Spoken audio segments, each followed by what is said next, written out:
L'état de santé d'Or Lévi et d'Eli Sharabi, deux des trois otages israéliens libérés samedi par le Hamas, est mauvais selon la directrice de l'hôpital où ils ont été admis. Lors d'un point presse, Yael Frenkel-Nir a évoqué une situation plus grave que lors de l'accueil dans l'établissement des précédents otages relâchés. La directrice de l'hôpital Sheba, situé près de Tel Aviv, s'inquiète également du sort des otages toujours retenus dans la bande de Gaza par le Hamas. Le troisième otage libéré samedi, l'israélo-allemand Ohad Ben Ami, est lui en détresse nutritionnelle selon l'hôpital Ishilov de Tel Aviv où il a été admis.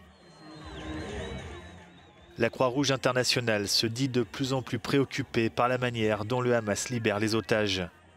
Samedi, le groupe islamiste a orchestré une cérémonie de propagande avant de relâcher les trois hommes. Les images retransmises en direct en Israël ont choqué.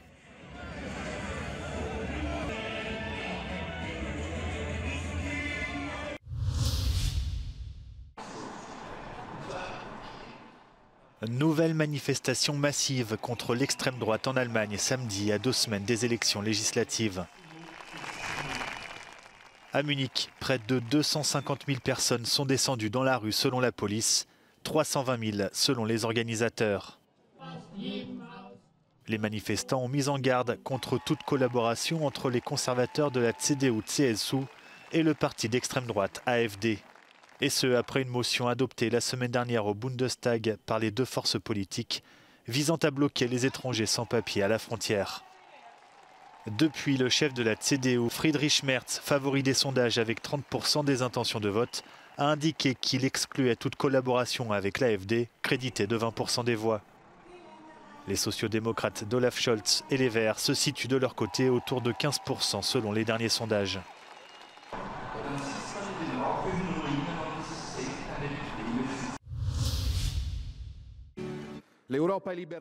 Viktor Orban, Matteo Salvini ou encore Marine Le Pen, l'extrême droite européenne s'est réunie à Madrid pour un sommet de 2 jours.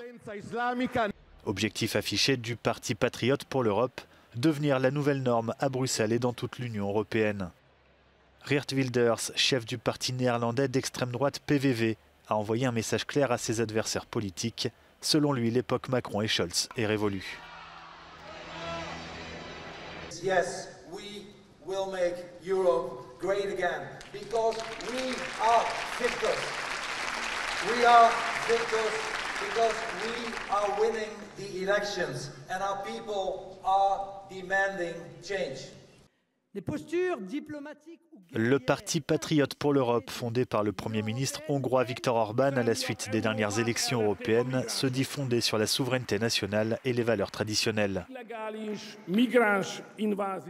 Il compte 89 eurodéputés au Parlement européen et constitue le troisième groupe derrière les conservateurs du PPE et les sociodémocrates.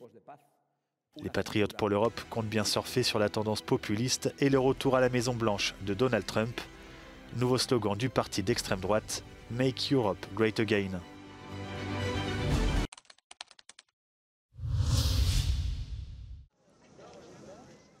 Les habitants du Kosovo sont appelés aux urnes ce dimanche à l'occasion des élections législatives.